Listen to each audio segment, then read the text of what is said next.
kasih. Terima kasih Tuhan. Setiap kuasa-kuasa yang bukan daripada Tuhan, yang berusaha mencuri kebenaran firman Tuhan, bahkan berusaha mencuri apa yang sudah ditanamkan, kami satukan hati, kami tolak di dalam nama Yesus. Terima kasih ya Bapak. Terima kasih. Di dalam nama Tuhan Yesus kami sudah berdoa dan mengucap syukur. Haleluya. Amin. Ya, shalom. Ya, puji Tuhan. Puji Tuhan, Bapak Ibu yang dikasih Tuhan, pagi hari ini untuk saudara Bapak Ibu yang dikasih Tuhan dimanapun saudara berada, ya, yang saat ini kita sedang beribadah di rumah-rumah, saya percaya kita tetap punya hati yang terus melekat kepada Tuhan. Menghadapi hari yang akhir-akhir ini, saudara, saya sebagai hamba Tuhan terus mendorong buat setiap kita untuk terus melekat kepada Tuhan. Kita tidak bisa mengandalkan kekuatan kita sendiri. Kita ini menghadapi satu era yang menurut saya secara pribadi sepertinya memang luar biasa, ya, yang generasi kita mungkin tidak akan pernah mengalami, saudara. Karena ini satu hal yang luar biasa dahsyatnya. Ya, setiap hari kalau saya mendengar banyak orang yang terkena atau terpapar virus COVID-19 ini. Bahkan kalau saya mendengar ada beberapa varian yang baru, ini membuat kita sebagai orang percaya kalau tidak bergantung dan berharap kepada Tuhan, saya yakin kita akan mengalami kekalahan, saudara. Karena fakta di depan kita ini memang begitu mengerikan. Tapi saya percaya kita semua orang-orang yang dikasih dan dipilih oleh Tuhan akan tetap menempatkan posisi kita di posisi orang yang berharap kepada Tuhan. Ini yang saya tetap mau ingatkan kepada Bapak Ibu Saudara, ya, dimanapun saudara berada. Karena kekuatan kita ini sungguh sangat terbatas. Kita perlu Tuhan, ya, kita perlu Tuhan. Kita tidak bisa berjalan ngawur dengan kemampuan kita sendiri. Kadang banyak orang memberitakan hal-hal yang mungkin menurut kita itu baik, harus begini, harus begitu. Tetapi sesungguhnya kalau menurut saya, punya pengharapan kepada Tuhan itu lebih dari segala-galanya. Karena inilah yang menjadikan kekuatan buat setiap kita. Mari Bapak Ibu sekalian kita buka Alkitab kita, ya, Bapak Ibu yang ada di rumah juga kita akan buka Alkitab kita, firman Tuhan yang terdapat di dalam Mazmur, ya,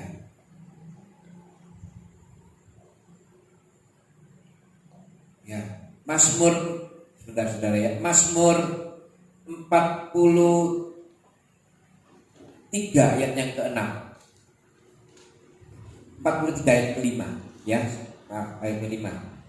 Ini merupakan Mazmur dari Bani Korah, ya, yang ditulis dan merupakan Mazmur yang pernah terjadi di mana Bani Korah atau bangsa Israel pada waktu itu, Bani Korah sebagai imamnya mengalami satu tekanan yang luar biasa, ya. Kita akan baca di dalam Mazmur 43 ayat yang ke-5. Demikian firman Tuhan, "Mengapa engkau tertekan, hai jiwaku, dan mengapa engkau gelisah di dalam diriku? Berharaplah kepada Allah, sebab aku bersyukur lagi kepadanya, penolongku dan Allahku." Nah, ini juga ternyata pernah dialami oleh bangsa Israel pada waktu itu, di mana dikatakan sampai imam ini sebagai pemuji Bani Korah ini sampai mengatakan, "Mengapa engkau tertekan, hai jiwaku?" Saat ini tekanan-tekanan pasti banyak terjadi dalam hidup kita. Ya, keadaan seperti ini, tekanan ekonomi mungkin, tekanan sakit penyakit yang kita dengar di mana-mana sepertinya menghimpit kita, saudara.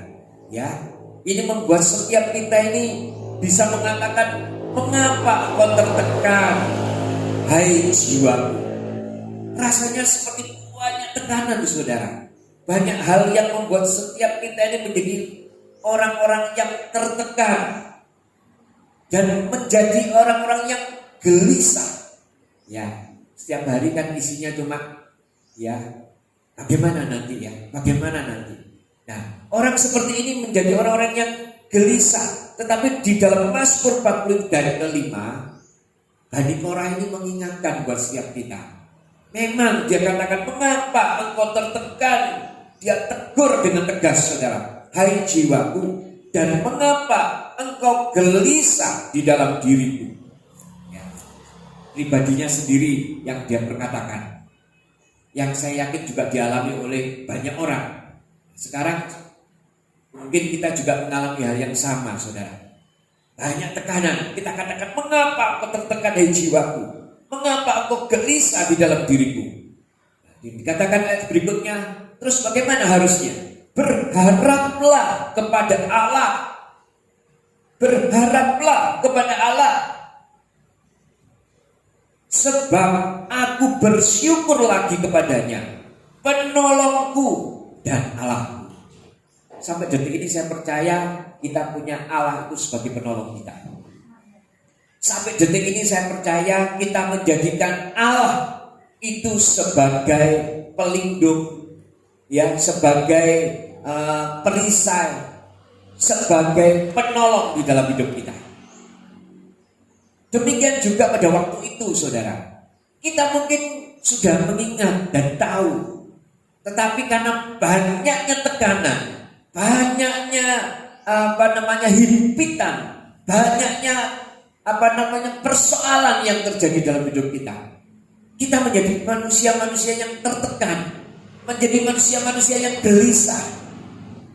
Nah, firman Tuhan mengingatkan, mengapa engkau tertekan hai jiwaku? Mengapa engkau gelisah? Berharaplah kepada Allah, sebab aku bersyukur lagi kepadanya. Berharap dengan ucapan syukur, dikatakan penolongku dan Allahku. Sampai detik ini Tuhan itu adalah penolong kita. Sampai detik ini Allah itu adalah penolong kita. Oleh sebab itu, mari Bapak Ibu yang dikasihi Tuhan, walaupun mungkin banyak tekanan di dalam hidup kita, tekanan, persoalan, masalah, ya, himpitan, apapun yang sedang terjadi dalam hidup kita, mari tetap kita jadikan Allah sebagai penolong kita. Tetap jadikan Allah sebagai harapan kita. Karena memang Dia satu-satunya yang benar-benar mengerti akan hidup kita. Dia satu-satunya yang akan melakukan pertolongannya buat setiap hidup kita. Ya. Sebab memang kekuatan kita ini terbatas, saudara. Kekuatan kita ini sangat terbatas. Kalau kita mengandalkan kekuatan kita, saya percaya kita akan mengalami kekalahan. Saat ini banyak orang-orang yang mungkin orang-orang kaya juga mengandalkan kekayaannya. Ya, saya mau saksikan kepada saudara, kalau saat ini benar-benar kekayaan itu tidak akan menjadi jaminan. Banyak sekali kita mendengar orang-orang yang sedang terpapar COVID-19 itu orang-orang yang kaya banyak, saudara. Dan mereka banyak yang dipanggil Tuhan. Mereka mengandalkan kekayaan tidak bisa.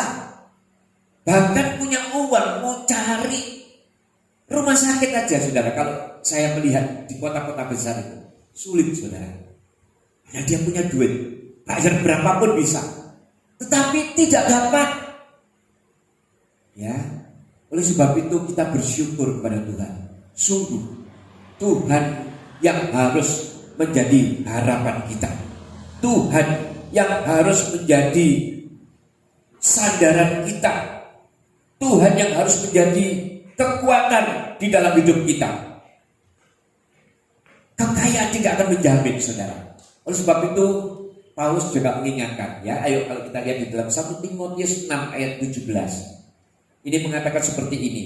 Peringatkanlah kepada orang-orang kaya di dunia ini, agar mereka jangan tinggi hati dan jangan berharap pada sesuatu yang tak tentu seperti kekayaan, melainkan pada Allah yang dalam kekayaannya memberikan kepada kita segala sesuatu untuk dinikmati. Wow, saudara, ini mengingatkan buat kita. Jadi kalau sekarang saudara mengatakan, iya enak orang-orang kaya, ya pandemi seperti ini, mereka bisa melakukan segala sesuatu. Tidak bisa, saudara.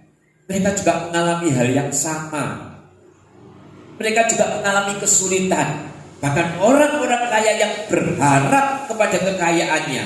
Rasul Paulus mengatakan kepada kita semua melalui ilham Roh Kudus bahwa mereka ini ya tidak dapat mengandalkan kekayaannya. Mereka ini tidak dapat mengandalkan kemampuannya sendiri. Nah, saudara, saya mau setiap kita mari ya, peringatan ini di perjanjian lama sudah dikatakan juga oleh Bani Korah, di perjanjian baru juga dikatakan oleh Paulus. Berharaplah kepada Allah. Ya, mari kita semua di tempat ini, mungkin persoalan himpitan bisa terjadi, tetapi mari kita jadikan Tuhan sebagai pengharapan kita. Kita jadikan Tuhan tetap sebagai pusat pengharapan kita. Kita jadikan Tuhan tetap sebagai yang utama di dalam setiap pemikiran, ya, keluhan, pengharapan yang utama kepada Tuhan. Cuma Dia satu-satunya. Ya, kalau kita lihat sekarang di dalam Mazmur 46 ayat yang kedua juga dikatakan seperti ini, saudara.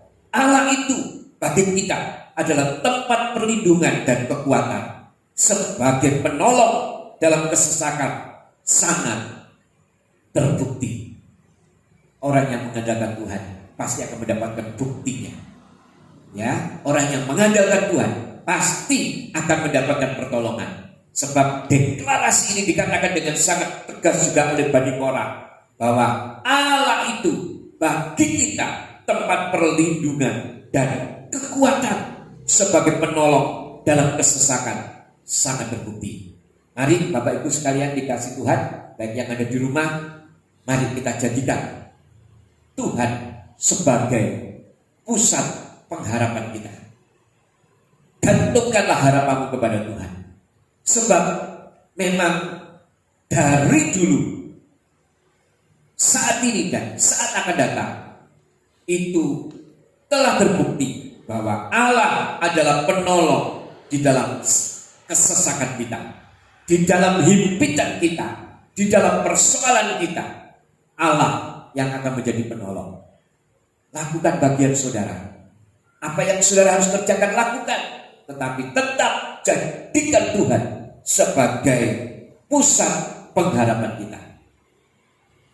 Saya percaya kita semua akan mengalami kemenangan di dalam segala sesuatu, juga di dalam pandemi ini. Karena saya yakin ya, semuanya pasti ada akhirnya. Tidak ada badai yang tidak berlalu. Ya, makanya dinamakan badai pasti berlalu. Oleh sebab itu mari kita sama-sama tetap erat, ya, erat bergantung dengan Tuhan. Kita juga tetap sehati dengan keluarga kita. Kita tetap sehati dengan saudara-saudara seiman, saling mendoakan, saling menyupport di dalam doa, dan kita tetap berpengharapan hanya kepada Tuhan. Amin, saudara. Jadi ini jadikan pesan Tuhan yang sederhana ini, yang tidak lama. Saya mau ingatkan kepada saudara bahwa memang hanya Allah yang sanggup dan mampu menjadi pengharapan kita. Jangan kepada yang lain.